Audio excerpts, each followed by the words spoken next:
Broadcast, final live stream from Melbourne, Australia. I'm back down here at St Kilda Beach. Now, the temperature is a bit more normalised today. It's currently around 21 degrees. So you can see that the beach is pretty much deserted behind me. Not like it was yesterday when it was completely rammed because it got up to 46 degrees, just insanely hot. So normal day here, and it's a Wednesday when I'm broadcasting this. So most people are at work. You can see somebody having a little paddle in the water behind me there, but it's basically pretty quiet down here at the beach. And I wanted to do this live stream because I've really enjoyed this new format, being able to engage with you directly in a slightly different environment. You know, it's not the Joe Blog studio, a bit more dynamic. I've got one viewer. Thank you very much if you are that one viewer. Please give me a thumbs up so that I get 100% ratio. So yeah, I've enjoyed it. It's been fun, interesting. One of the reasons that I came to Australia was to try some new formats. Thank you for pressing that thumbs up.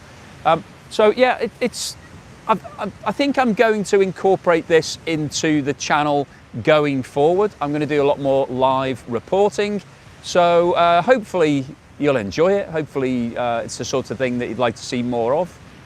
The reason I wanted to talk to you today is really to just give an update on what's going on with the US and the implications of the tariffs that have been introduced by Donald Trump. And I'm not just talking about the implications on the US economy and US businesses. This is actually a global matter, because if you've looked at the markets, you'll have seen that the dollar has continued falling quite rapidly over the past few days. It's now down to its lowest level since February 2022. So that's almost a 4-year low. So that's telling us a story about what's going on with regards to demand for the dollar. But interestingly, as a result of Donald Trump's tariffs, he's been tariffing virtually every country in the world over the past 12 months since he came into power. And one of the biggest economies that's been hit is India. So they're currently facing 50% tariffs on all of their exports into the US. And that's partly as a result of the fact that India is continuing to deal with Russia. It's buying lots of Russian oil, and it's keeping the Russian oil industry afloat, basically, because if India wasn't buying the amount of oil it currently is, then Russia would have to cut back on its production. So, somebody's saying they're getting tired of the beach scene. I'm sorry about that, but I'm not. I'm quite enjoying the beach. Anyway, I digress. Yeah, if India wasn't buying as much oil from Russia, then clearly Russia would have some serious problems, and maybe the war in Ukraine would come to a quicker conclusion. China's also in the same category, and it's also being hit with quite severe tariffs by the USA. So India was severely unhappy. It agreed a deal with 25% tariff. It's now paying 50%. But interestingly, Mark Carney from Canada recently came out and said the other economies of the world need to come together to basically avoid the major difficulties being caused by the US tariffs. And Canada recently announced a trade deal with China, whereby it's allowing lots of Chinese electric vehicles to be imported into Canada at a very low tariff. It was previously 100%, now it's down to 6%. And there's going to be some reciprocal deals for exports from Canada to China. But interestingly, India and the European Union have just signed what Ursula von der Leyen has badged as the mother of all deals. Now, this trade deal has been in discussion for almost 2 decades, 20 years. So it's not something that's just happened since Donald Trump came into power. But I think what has happened since Donald Trump took over is that there's been more of a focus on getting that deal done. And India and the European Union have both realized that they need to protect themselves, that they can't just rely upon the biggest economy in the world, the US, for all of their exports. So they've now announced a deal whereby 97% of all of the trade between the two countries will be tariff-free. So that is massive. Now, it's not going to happen overnight. It's going to be gradually introduced. But importantly, from the European Union's point of view, India has agreed to drop the tariff on car imports from the current level of 110% to 10%, on 250,000 vehicles per year. So that is a massive concession, and it's really good news for companies like BMW, Volkswagen, Audi, Mercedes, who are obviously struggling with regards to the additional tariffs that have been applied against their vehicles in the US market. They're now seeing access to India, which, let's not forget, India is the biggest country in the world in terms of population, has 1.4 billion people. Now, not all of them are economically active, but it is one of the fastest growing economies in the world, and the middle classes are getting bigger all the time, so their purchasing power is increasing. So this is seen as being a landmark deal, not just for the European Union, but also for India, because India produces a lot of labour-intensive products like apparel, so clothing, textiles, leather goods, gems, jewellery, as well as chemicals and other types of basic exports. Now, all of those face tariffs at the moment when they're exported to the European Union. That is going to be waived. Those tariffs will come down to zero. So this is really good news for India as well. And over the past 12 months, the bilateral trade between India and the European Union has actually become India's biggest bilateral agreement. It was $136 billion in the past 12 months. So this is a real step forward for both the European Union, which is 27 countries, and India. But more importantly, I think it tells us that the global economy is now readjusting to what's been happening in the US over the past 12 months. So we've seen the US basically saying, okay, we are going to tariff everybody. We've been letting everybody get away without these tariffs. We're going to basically add a tax onto all of the products that you're selling into the US to make them more expensive, to give, firstly, American companies a chance to compete, and secondly, to earn some revenue for the Fed, for the central government. They're going to take some tax at source. So that's what's happened. But the reaction to that now is that all the other economies are starting to look at each other and say, okay, if the US is being more difficult, then why don't we just do more trade with each other? Do we need the US?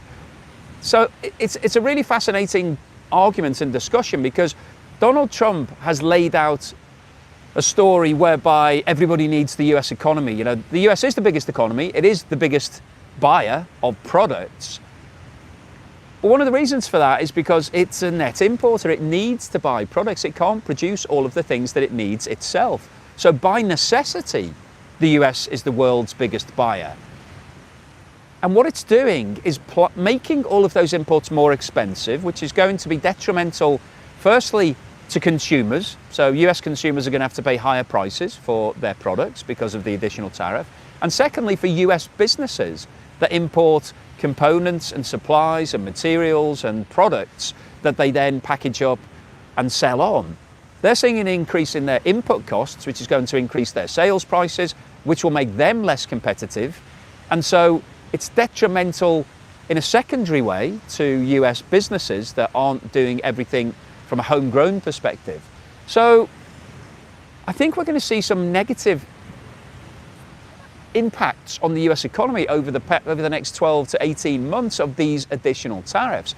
But more importantly, I think we're seeing the rest of the world waking up to the fact that they need to stop relying on the US markets and start selling into other markets. And that's what we're seeing from this India-EU trade deal. They finally, after 20 years of arguing, agreed that they need to do a deal, they need to start doing more business with each other, and that's happening. And I think we will see more of this. Keir Starmer in the UK yesterday said that he wasn't going to be bullied by the US and that the UK would do a good trade deal with China, despite the fact that Canada has been hit with this 100% tariff, or threatened with the 100% tariff. It hasn't actually been implemented as a result of the trade deal that it's done with China. Now, Donald Trump is doing that because he wants to stop other countries from agreeing deals with each other that basically cuts the US out of the chain. You know, it's basically keeping the US as the most important economy in the world. But unfortunately, if you make it more difficult to do trade in the US, then obviously people are going to make decisions to sell things into other countries. And that's exactly what we're seeing. And that ties back to what I said at the start of this episode, that the US dollar is really struggling at the moment. It's on a big downward spiral. It's at its lowest point for the last 4 years, And it's likely that that's going to continue. That's what the markets are telling us. So what that will do is basically, it's good for exporters because it makes US exports relatively cheaper if the US dollar is weaker, because it reduces the price of all of those exports.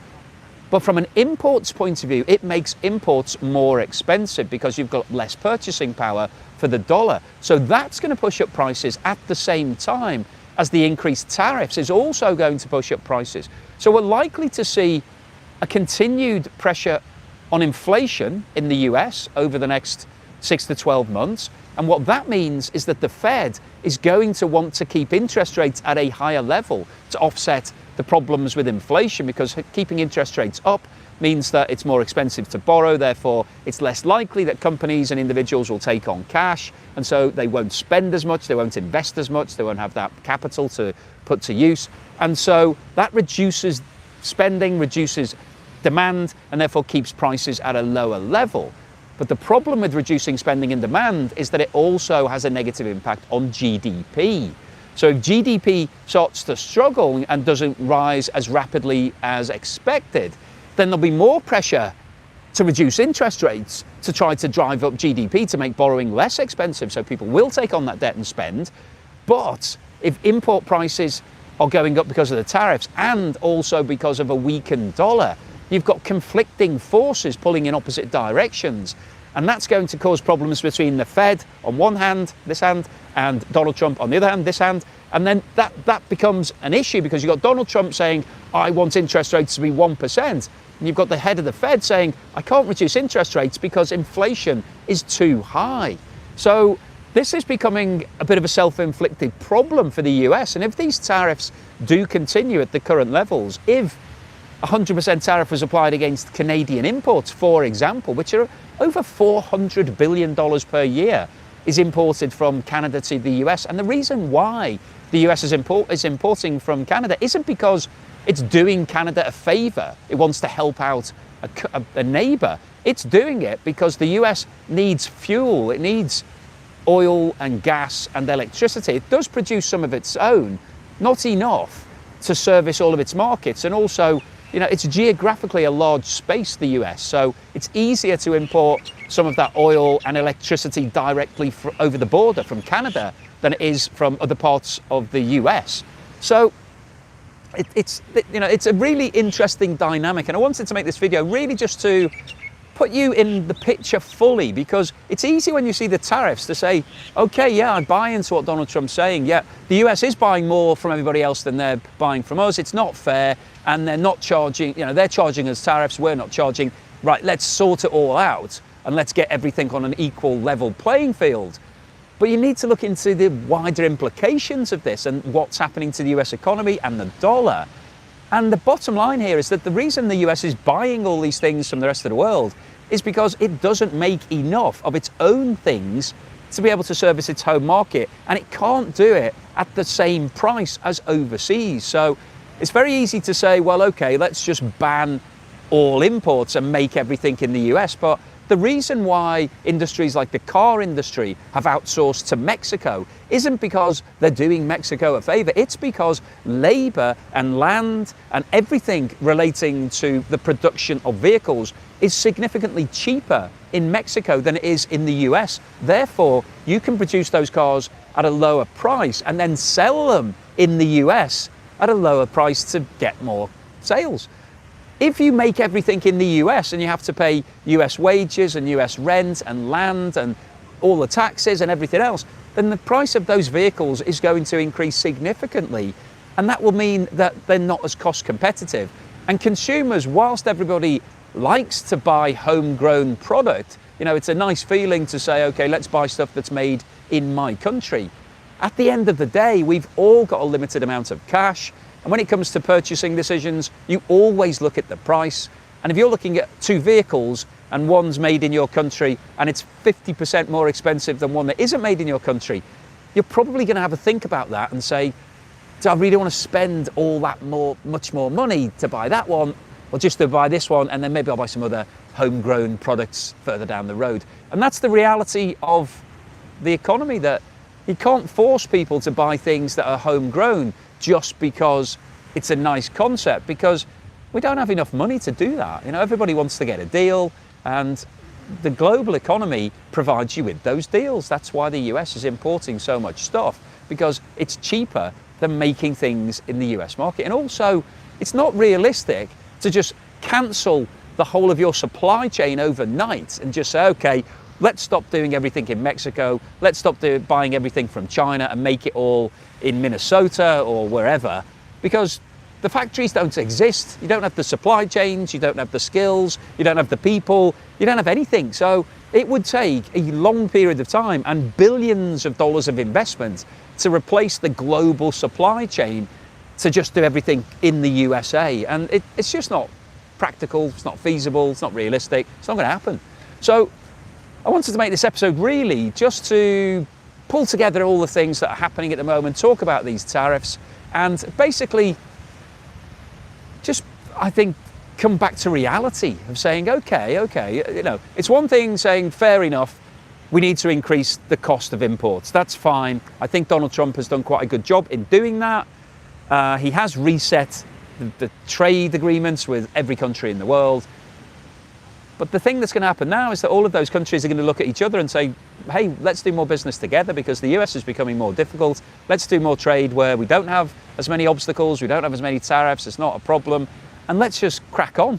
And that's what's going to be happening over the next few years. And it will be interesting to see what happens to the US economy and the US dollar, because what it doesn't want to do is extract itself from the global economy in the same way as Russia has done. Now, that's a completely different story. Obviously, Russia has been forced out of the global economy. It's been pushed out because of the sanctions. It's like, nobody wants to deal with you anymore. You're on your own. Go and find some friends who are happy to take the risk of dealing with you. So Russia has become completely isolated. The US isn't doing that, but it is putting up these trade barriers. It's like a wall saying, you can't deal with me anymore unless you pay these higher and higher taxes. And at some point, people are going to say, oh, it just doesn't work anymore. Let's go and sell more stuff into India and China and the European Union and wherever else. Because the one reality of this situation is that whilst the US is the biggest economy in the world, all of the other economies combined are way bigger than the US. So it's important to the global economy, but it's not the be-all and end-all. The world would continue